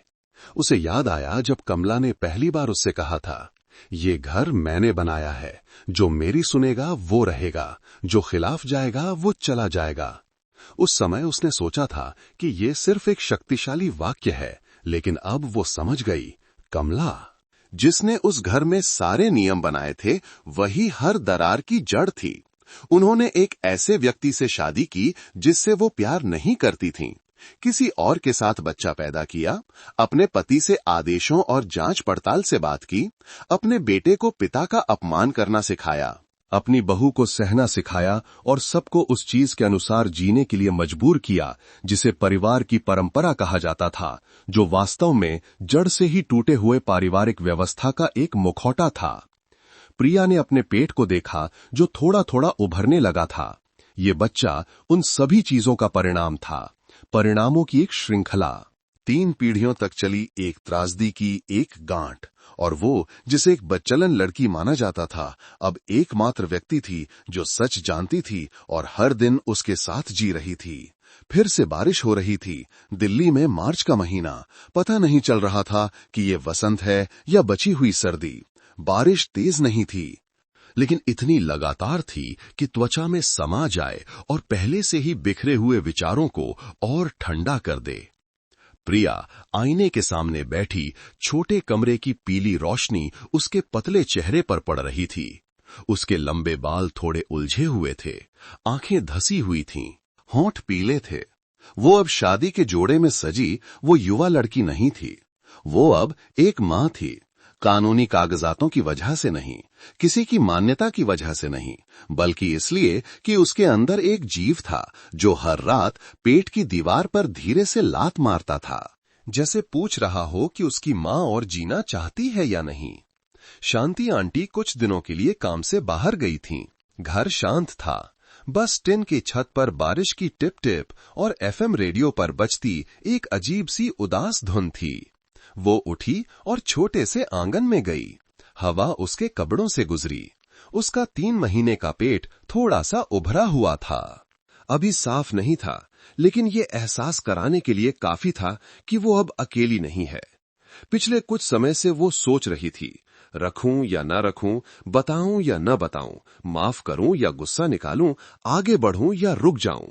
लेकिन आज बारिश की आवाज में उसे अपना जवाब मिल गया था। वो बच्चे को रखेगी, इसलिए नहीं कि बच्चा किसका है, न्याय पाने के लिए नहीं, समाज को कुछ साबित करने के लिए नहीं, बल्कि इसलिए कि अगर वो इस बच्चे को छोड़ देगी तो वो अपना बचा हुआ हिस्सा भी खो देगी।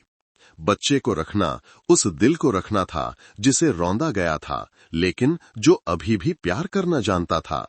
ये अपनी जिंदगी में एक रोशनी की बूंद को रखना था, ताकि बाद में जब वो आईने में देखे तो कह सके, तुम गिरी नहीं, तुमने सबसे अच्छी चीज को बचा लिया जो बची थी। वो आईने के पास गई। उसकी नजर खुद पर थी। अब वो एक डरे हुए इंसान की नजर नहीं थी, बल्कि एक ऐसे इंसान की नजर थी जो उठने की कोशिश कर रहा था। बेटा, उसने धीरे से फुसफुसाया, हाथ अपने पेट पर रखा। मां को नहीं पता कि तुम कहां से आए हो, लेकिन मां जानती है कि तुम मां को उस जगह से निकालने आए हो जहां मां को लगता था कि कोई नहीं बचा सकता। उसे हरीश की गलती मानने की जरूरत नहीं थी, कमला की माफी की जरूरत नहीं थी, विक्रम के मुड़कर देखने की जरूरत नहीं थी, कानून के हस्तक्षेप की जरूरत नहीं थी। उसे बस जीना जारी रखना था और अच्छी तरह से जीना था। उस रात उसने खिड़की खोली, ठंडी हवा कमरे में भर गई, लेकिन उसके दिल में हल्कापन महसूस हुआ। कोई बिजली नहीं कड़की, कोई चेतावनी नहीं थी, बस एक गर्भवती महिला एक पुराने घर की खिड़की के सामने खड़ी थी। आसमान को देख रही थी और एक ऐसे भविष्य के बारे में सोच रही थी जिसमें अब अंधेरा नहीं था। वो जानती थी कि आने वाले दिन आसान नहीं होंगे।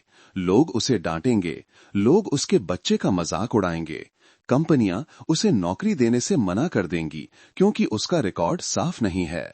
ऐसी रातें होंगी जब वो बच्चे के रोने और अतीत के याद आने की वजह से सो नहीं पाएगी, लेकिन वो ये भी जानती थी कि अब उसे कुछ भी नहीं गिरा सकता। कोई भी ठंड उस रात से ज्यादा ठंडी नहीं थी जब उसे घर से निकाल दिया गया था। कोई भी दर्द सबसे करीबी लोगों द्वारा नकारे जाने से बड़ा नहीं था। कोई भी अपमान उस व्यक्ति द्वारा दिए गए घाव से बड़ा नहीं था जो कभी उसका रक्षक था और फिर उसे सबसे गहरा जख्म देने वाला बन गया। और अगर वो उन सब चीजों से गुजर सकती है तो आज से वो एक ऐसी औरत है जिसे कोई नहीं हरा सकता। दिल्ली में नमी का मौसम शुरू हो गया था। छोटी गली में हवा नम थी।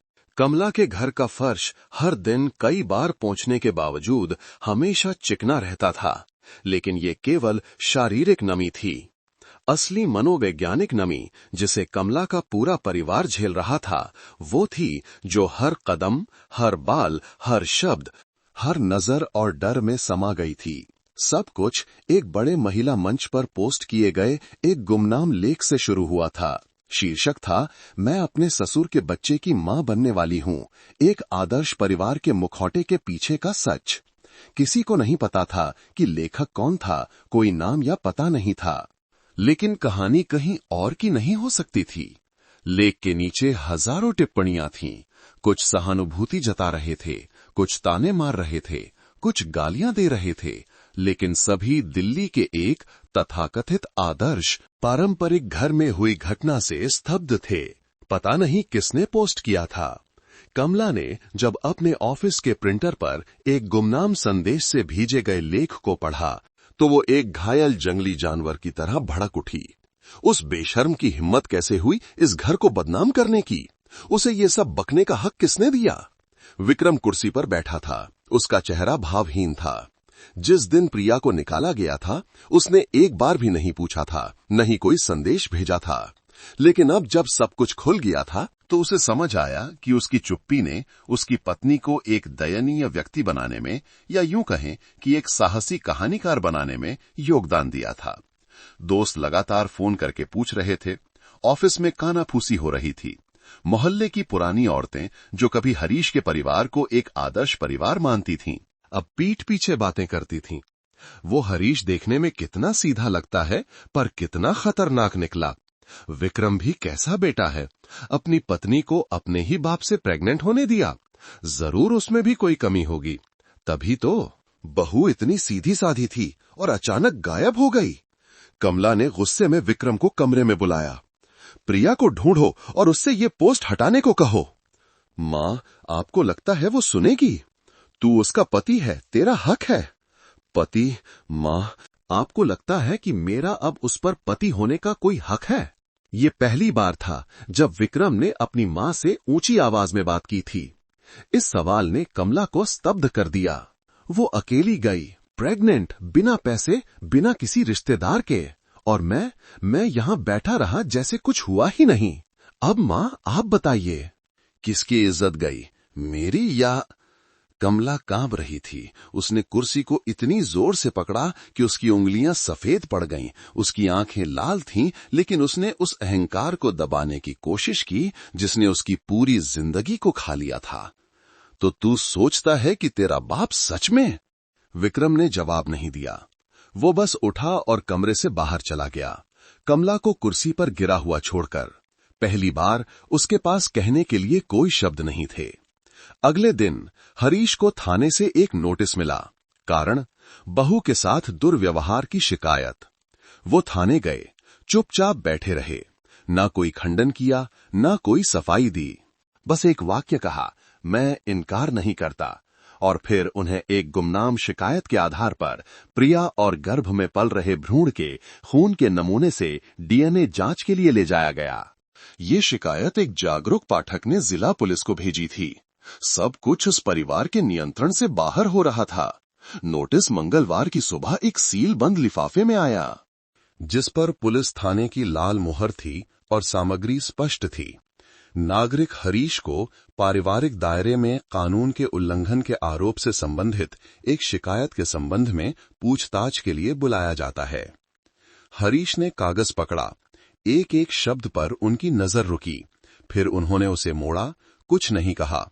उठे, शर्ट पहनी, हेलमेट लिया और अपनी पुरानी मोटरसाइकिल को गेट से बाहर निकाला। कमला पीछे भागी, पति के हाथ से कागज छीना, जल्दी से पढ़ा और चिल्लाई, क्या आप सच में इस घर को बर्बाद करना चाहते हैं? शिकायत हो गई है। किसने की? उसने। प्रिया ने या किसी और ने? हरीश ने जवाब नहीं दिया। आप इनकार कर दीजिए, लोगों से कहिए कि उसने झूठ बोला है, कि उसने आपको फंसाया है। उन्होंने मुड़कर देखा। उनकी आवाज धीमी और थकी हुई थी। मैं इनकार नहीं करूंगा, तुम और कुछ मत कहना। फिर वो मोटरसाइकिल चलाकर चले गए। पीछे कमला की गालियां गली में गूंजती रहीं, जो पड़ोसी लड़के की ब्रेड बेचने वाली साइकिल की घंटे की आवाज को भी दबा रही थीं। पुलिस थाने में उन्हें एक बंद कमरे में बुलाया गया। एक जांच अधिकारी, एक फॉरेंसिक अधिकारी और एक रिकॉर्ड कीपर पहले से ही इंतजार कर रहे थे। हमें आपके सहयोग की जरूरत है। श्रीमान हरीश, हमें डीएनए जांच के लिए आपके जैविक नमूने यानी खून, बाल और मुंह के अंदर की त्वचा का नमूना चाहिए, ताकि शिकायत में उल्लिखित भ्रूण के नमूने से मिलान किया जा सके। उन्होंने बिना कुछ कहे सिर हिला दिया। वकील की मांग नहीं की, किसी ने दबाव नहीं डाला। वो खुद सहमत हो गए।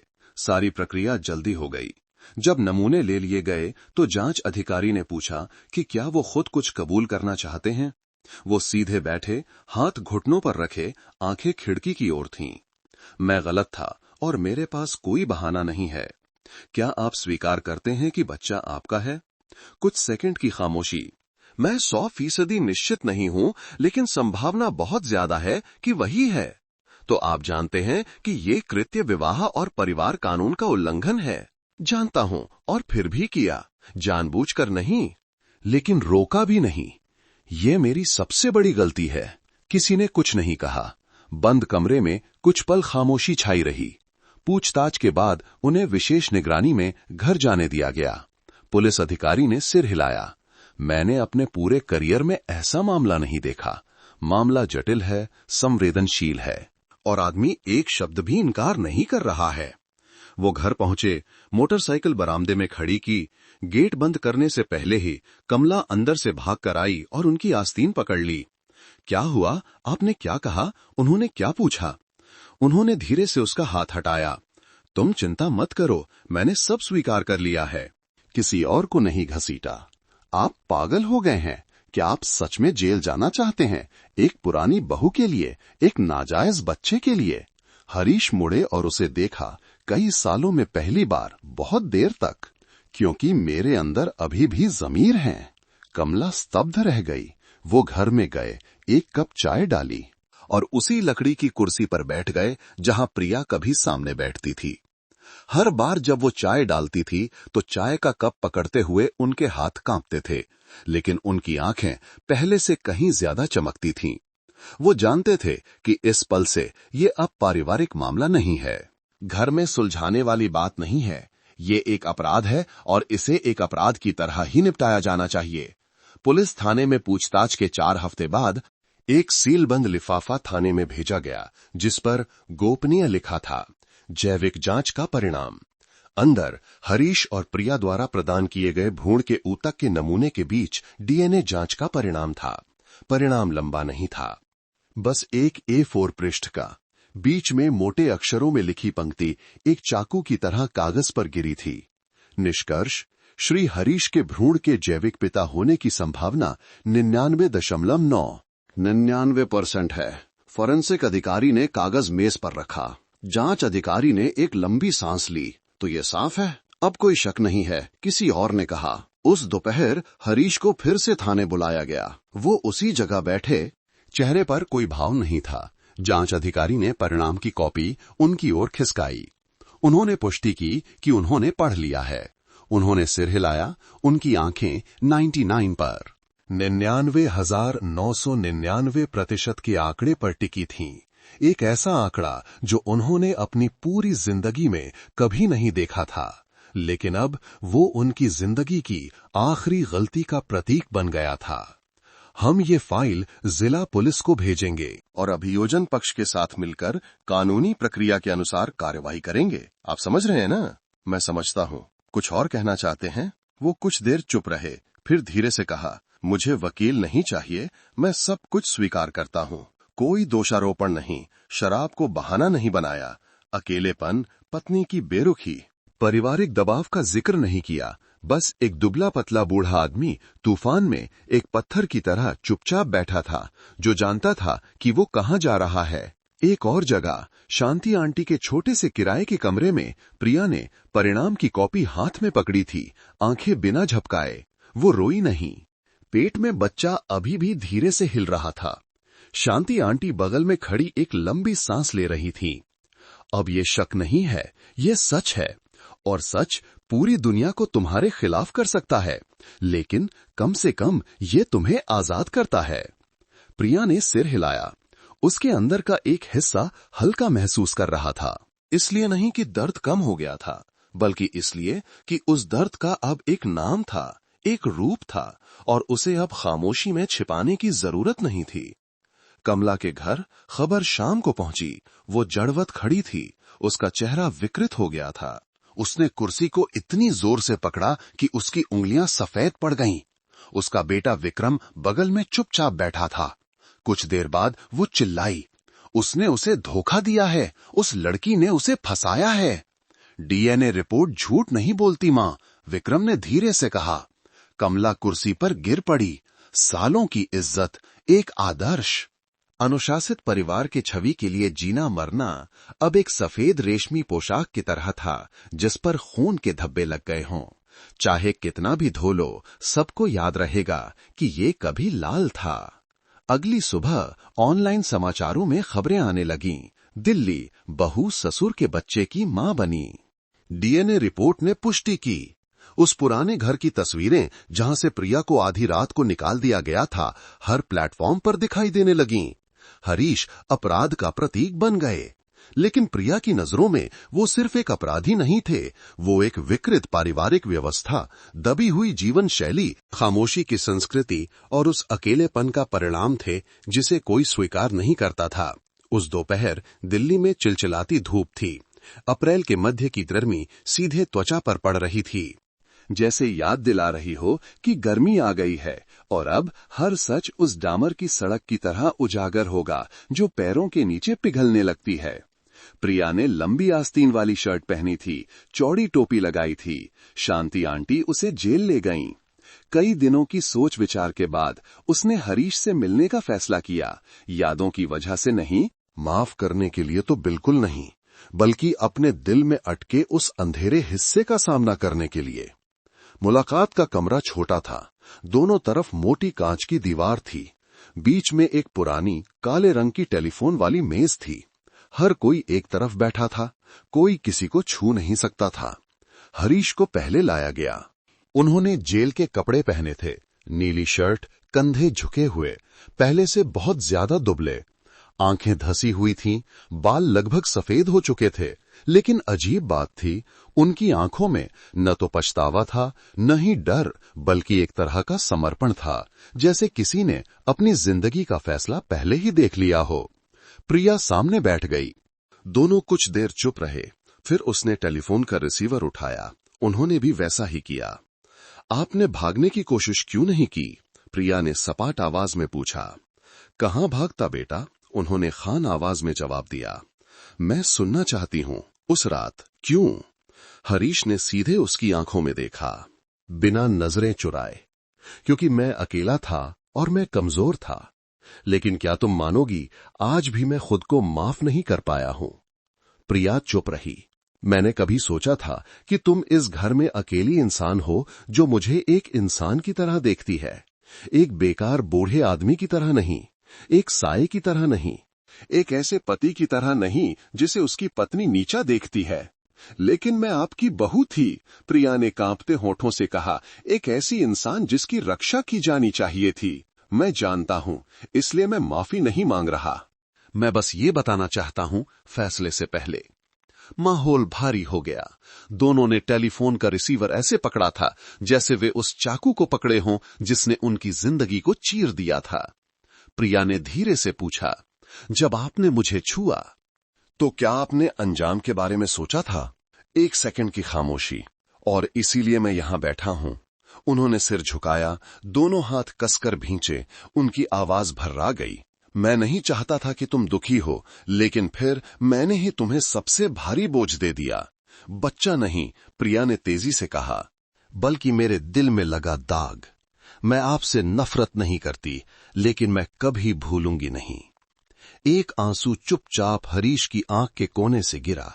ये एक कमजोर का आंसू नहीं था, बल्कि एक ऐसे इंसान का आंसू था जो जानता था कि उसके पास अब सुधारने का कोई मौका नहीं है। प्रिया उठने के लिए तैयार हुई। कमरे से बाहर निकलने से पहले वो रुकी, मुड़ी। बच्चा, एक लड़की है, उसका नाम आशा है, जिसका मतलब है उम्मीद, एक ऐसी चीज जो मेरी जिंदगी में कभी नहीं थी। लेकिन मैं उसे ये दूंगी। हरीश ने सिर उठाया, आंखें धुंधली थीं। प्रिया जेल से बाहर निकली। हल्की बारिश शुरू हो गई थी। बारिश की बूंदों ने उसे ठंडा नहीं किया, क्योंकि पहली बार उन सब के बाद उसने अपनी सबसे दर्दनाक याद को देखने और उससे आगे बढ़ने की हिम्मत की थी। माफ करने के लिए नहीं, सुलह करने के लिए नहीं, बल्कि खुद को वापस पाने के लिए। सुबह के 4 बजे दिल्ली में जुलाई का महीना शुरू हो रहा था। हवा खिड़की से धीरे धीरे अंदर आ रही थी, साथ में बाहर लगे लौकी के पत्तों की महक भी। सड़क पर मोटरसाइकिलों की आवाज कम हो रही थी। शहर अभी जागा नहीं था, बस हवा में मिली हुई हल्की बारिश की आवाज थी। प्रिया ने करवट बदली, हाथ कसकर पेट पर रखा। संकुचन अचानक आया, पहले से कहीं ज्यादा तेज। आंटी, मुझे लगता है कि दर्द शुरू हो गया है, उसने फुसफुसाते हुए कहा। शांति आंटी तुरंत उठ बैठीं। 50 से ज्यादा की होने के बावजूद वो अभी भी मजबूत, फुर्तीली और अपने हर काम में सटीक थीं। उन्होंने अपनी पूरी जिंदगी में सैकड़ों बच्चों को जन्म दिलवाया था, लेकिन इस बार वो अपनी आंखों में आंसू नहीं छिपा सकीं। ठीक है बेटी, सांस लेती रहो, बच्चा आज हमारे पास आ जाएगा। टैक्सी रात में धुंधली पीली रोशनी वाली सड़कों से गुजर रही थी। प्रिया शांति आंटी की गोद में लेटी थी। आंसू उसके कान तक बह रहे थे। डर से नहीं, बल्कि इसलिए कि वो यहां तक पहुंच गई थी, अपमान को पार करके, तिरस्कार भरी नजरों को पार करके, खुद को खत्म करने की प्रवृत्ति को पार करके। और अब वो उस शरीर से सबसे खूबसूरत चीज का स्वागत करने वाली थी जो कभी चोट से तड़पा था। डिलीवरी रूम सफेद और चमकदार था। डॉक्टर, नर्सों की आवाजें, दिल की धड़कन मापने वाली मशीन की आवाज, दबाव बताने वाले अलार्म की आवाज, पानी बहने की आवाज, सब एक नाटकीय संगीत का हिस्सा बन गए थे, जहां एक महिला उस पल के लिए तैयारी कर रही थी जहां से वापसी नहीं होती। बस थोड़ा और जोर लगाओ। प्रिया ने दांत भींचे, हाथ दोनों तरफ की लोहे की छड़ों पर कस लिए। वो कुछ नहीं सोच पा रही थी, बस अपनी मां की एक मुस्कान याद आ रही थी, जिन्होंने कहा था, बच्चे को जन्म देने के दर्द के बाद तुम समझोगी कि महिलाएं महान क्यों होती हैं। बच्चे का सिर बाहर आ गया है, बस थोड़ा और। एक चीख निकली। दर्द ऐसा था जैसे शरीर फट जाएगा, और फिर पहली रोने की आवाज गूंजी, तेज और जीवन से भरपूर। प्रिया गिर पड़ी, आंसू बह रहे थे। डॉक्टर ने लाल नाल से जुड़े बच्चे को उसकी छाती पर रखा। उसने कांपते हाथ से बच्चे के सिर को छुआ। तुम मेरी आशा हो। बच्चा हिला, आंखें अभी बंद थीं, लेकिन छोटे छोटे हाथ जैसे मां की छाती को ढूंढ रहे थे, जीवन के अस्तित्व की प्रवृत्ति के साथ। 3 दिन बाद पोस्ट डिलीवरी रूम में प्रिया बिस्तर पर बैठी बच्चे को गोद में लिए हुए थी। शांति आंटी बगल में बैठी फल काट रही थीं और बातें कर रही थीं। जब तुम्हें दर्द हो रहा था तो मैं बाहर बैठी घबरा रही थी, लेकिन मुझे विश्वास था कि तुम कर लोगी। तुम जितना सोचती हो उससे कहीं ज्यादा मजबूत हो। प्रिया ने सोते हुए आशा को देखा। उसकी पलकें घुमावदार थीं, होंठ छोटे और गुलाबी थे। मुझे नहीं पता कि ये बच्ची भी अपनी मां की तरह दुनिया से नफरत करेगी या नहीं, प्रिया ने भर्राई आवाज में कहा, लेकिन मैं उसे सिखाऊंगी कि वो किसी अपराध का परिणाम नहीं है, बल्कि एक मां के फिर से खड़े होकर जीने की वजह है। हाँ, शांति आंटी ने सिर हिलाया। कोई ये नहीं चुनता कि वो कहां पैदा होगा, लेकिन हम ये चुनते हैं कि हम कैसे जिएंगे। ये बच्ची एक ऐसे फूल की तरह खिलेगी जो तेज धूप से नहीं डरता। खिड़की के बाहर झींगरों की आवाज गूंज रही थी। गर्मी सच में आ गई थी और प्रिया जानती थी कि आज से वो अब अकेली नहीं है। उस शाम दिल्ली में उमस थी। बारिश नहीं हो रही थी, लेकिन आसमान शहर पर एक कंबल की तरह भारी था।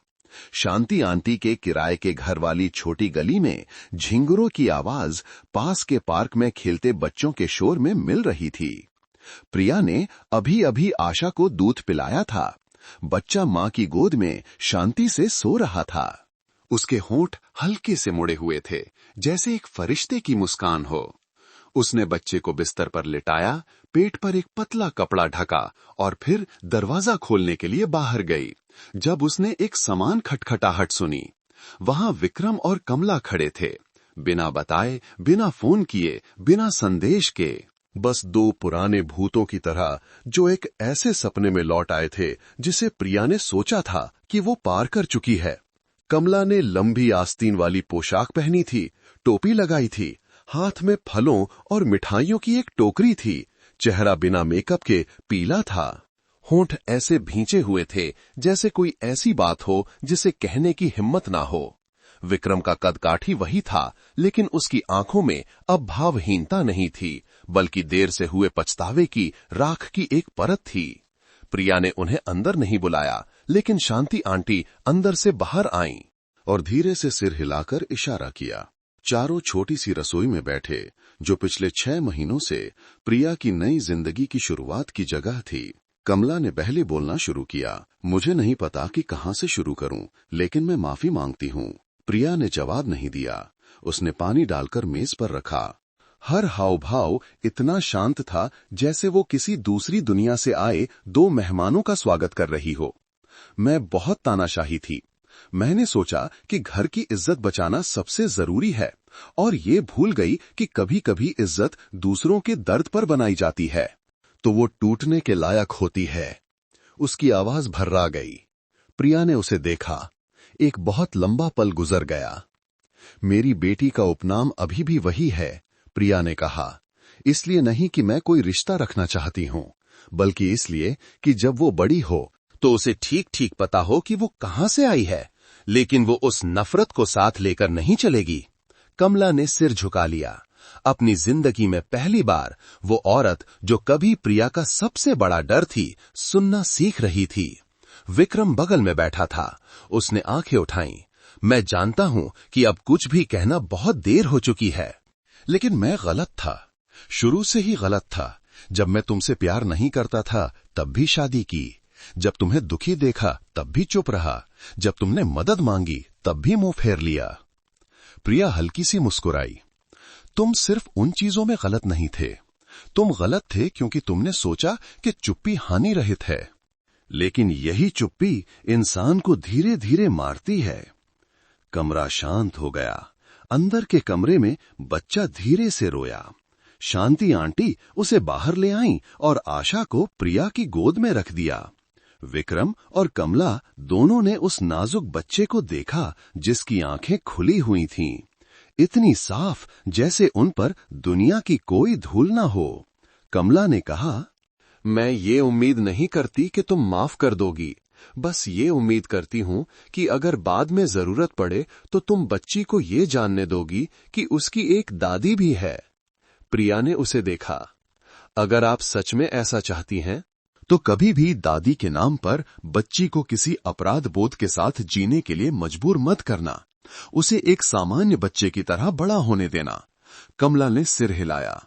आंखें लाल थीं। कोई सफाई देने की कोशिश नहीं की, कोई बहाना नहीं बनाया। विक्रम ने धीरे से पूछा, तुम्हें किसी चीज की जरूरत है? प्रिया ने बच्चे को गोद में लिए हुए सिर हिलाया। मेरे पास सब कुछ है। जब वे दोनों चले गए तो कमला एक बार मुड़ी। उसकी नजर पहले से बिल्कुल अलग थी। अब वो प्रिया को एक आश्रित के रूप में नहीं देख रही थी, नहीं एक विद्रोही बहू के रूप में, बल्कि एक साहसी अदम्य मां के रूप में जो सम्मान की हकदार थी। गेट बंद हो गया। शांति आंटी बरामदे में आई, प्रिया के बगल में खड़ी हुई। तुम ठीक हो? प्रिया ने सिर हिलाया। मुझे उनकी माफी की जरूरत नहीं है, बस ये चाहिए कि वे जाने कि चुप्पी अब मुझे नहीं मार सकती। उस सुबह न तो धूप थी न ही बारिश। दिल्ली जिला अदालत के गेट के बाहर इंतजार कर रहे लोगों के कोट के रंग की तरह ग्रे थी। सुबह 8 बजे अदालत का कमरा खुला। अंदर कुछ दर्शक थे, ज्यादातर पत्रकार, महिला आयोग के अधिकारी और कुछ अजनबी जो इस सनसनीखेज मुकदमे को अपनी आंखों से देखना चाहते थे। मामला था 68 वर्षीय हरीश का, जिस पर अपनी कानूनी बहू के साथ बलात्कार करने और उसे गर्भवती करने का आरोप था। जब हरीश को अंदर लाया गया तो पूरा कमरा लगभग सांस रोके हुए था। वो धीरे धीरे चल रहे थे। बाल लगभग पूरी तरह सफेद हो चुके थे। दुबले पतले, चेहरा धसा हुआ था, लेकिन पीठ अभी भी सीधी थी, न झुकी हुई न गिरी हुई, बस आंखें झुकी हुई थीं। वादी की ओर देखने की हिम्मत नहीं थी। प्रिया पहली पंक्ति में बैठी थी। उसके बगल में शांति आंटी और महिला आयोग की एक अधिकारी थीं। उसके हाथ में कोई कानूनी दस्तावेज नहीं था, बल्कि आशा की एक छोटी सी तस्वीर थी, 6 महीने की, एक धूप वाली दोपहर में खींची गई। आंखें आसमान की ओर देख रही थीं, जैसे उसे नहीं पता कि वो कहां से पैदा हुई है और जानने की जरूरत भी नहीं है। अदालत ने प्रक्रिया के अनुसार काम किया। आरोप पत्र पढ़ा गया, गवाहों को बुलाया गया। प्रिया का बयान पहले से ही दर्ज था, पूरा, स्पष्ट, बिना किसी द्वेष के। लेकिन सच के साथ कोई नरमी नहीं बरती गई थी। मैं बदला लेने के लिए शिकायत नहीं कर रही हूं। मैं इसलिए खड़ी हुई हूं क्योंकि मैं नहीं चाहती कि एक बच्चे को इनकार के साथ जीना पड़े। मैं उन महिलाओं की चुप्पी को दोहराना नहीं चाहती जिन्हें मुझसे पहले नकारा गया है। बचाव पक्ष के वकील ने विशेष मनोवैज्ञानिक परिस्थितियों, अभियुक्त की उम्र और एक समर्पित कार्यकर्ता होने के आधार पर सजा में कमी की मांग की, लेकिन वो दलील डीएनए रिपोर्ट, शिकायत और खुद हरीश के हस्ताक्षर वाले कबूलनामे के सामने फीकी पड़ गई। जब आखिरी शब्द कहने के लिए कहा गया तो हरीश खड़े हुए। मैं माफी नहीं मांगता, मैं बस माफी चाहता हूं। प्रिया ने मुझे कोई नुकसान नहीं पहुंचाया। मैंने ही उसे और अजन्मे बच्चे को नुकसान पहुंचाया है। मैं चाहता हूं कि इन सब के बाद वो शांति से जी सके। सबकी नजरें प्रिया पर टिक गईं। उसने न तो सिर हिलाया, न ही इनकार किया, बस चुप रही। एक ऐसी चुप्पी जो अब सहनशीलता की नहीं, बल्कि शांति की थी। फैसला सुनाया गया। हरीश को एक विवाहित महिला के साथ उसकी इच्छा के विरुद्ध संभोग करने के लिए 7 साल की जेल की सजा सुनाई गई, जिसमें परिवार के भीतर शक्ति के असंतुलन का गंभीर कारक भी शामिल था। किसी ने ताली नहीं बजाई, कोई रोया नहीं, किसी ने विरोध नहीं किया। अधिकारी हरीश को जेल की गाड़ी तक ले गए। वो एक ऐसे व्यक्ति की तरह चले गए जिसने अपना बोझ हल्का कर लिया हो। भले ही वो जानते थे कि आगे बिना सूरज की रोशनी के दिन हैं। बाहर निकलते समय शांति आंटी ने कहा, तुम्हें कैसा लग रहा है? प्रिया ने आसमान की ओर देखा। दिल्ली में पतझड़ के अंत में पीले पत्ते सड़क पर धीरे धीरे गिर रहे थे। न्याय से मुझे खुशी नहीं मिली, लेकिन कम से कम इसने सब कुछ सही जगह पर रख दिया है। और तुम? प्रिया मुस्कुराई। लगभग 1 साल बाद पहली बार दिल से मुस्कुराई। मैंने खुद को उस जगह पर रखा है जहां मुझे होना चाहिए। एक पीड़ित के रूप में नहीं, एक त्यागी हुई वस्तु के रूप में नहीं। मैं आशा की मां हूं और मैं एक उत्तरजीवी हूं। ये कहानी अगर केवल शीर्षक सुना जाए तो लोग एक भयानक, यहां तक कि अरुचिकर त्रासदी की कल्पना कर सकते हैं, लेकिन अंत तक जाने पर हम देखते हैं कि ये केवल एक अपराधी पुरुष या एक घायल लड़की की कहानी नहीं है, बल्कि एक इंसान की शर्मिंदगी से उभरकर अपने जीवन का मूल्य फिर से पाने की यात्रा है। प्रिया सिर्फ एक पीड़ित नहीं है, वो उन सैकड़ों, हजारों महिलाओं का प्रतीक है जो डर के मारे चुप रहीं, इज्जत के लिए सहती रहीं, ये सोचकर सहती रहीं कि वे कमजोर हैं, लेकिन अंत में जब उन्होंने खड़े होने का फैसला किया तो वे किसी से भी ज्यादा मजबूत थीं। और हरीश वो केवल एक पारिवारिक दरिंदा नहीं है जैसा कि लोग कहते हैं, वो एक पितृसत्तात्मक जीवन शैली, विवाह में पुरुष की भूमिका के हनन और दशकों से जमा हुए उस अकेलेपन का विकृत परिणाम है जिसे किसी ने पूछने, सुनने की जहमत नहीं उठाई।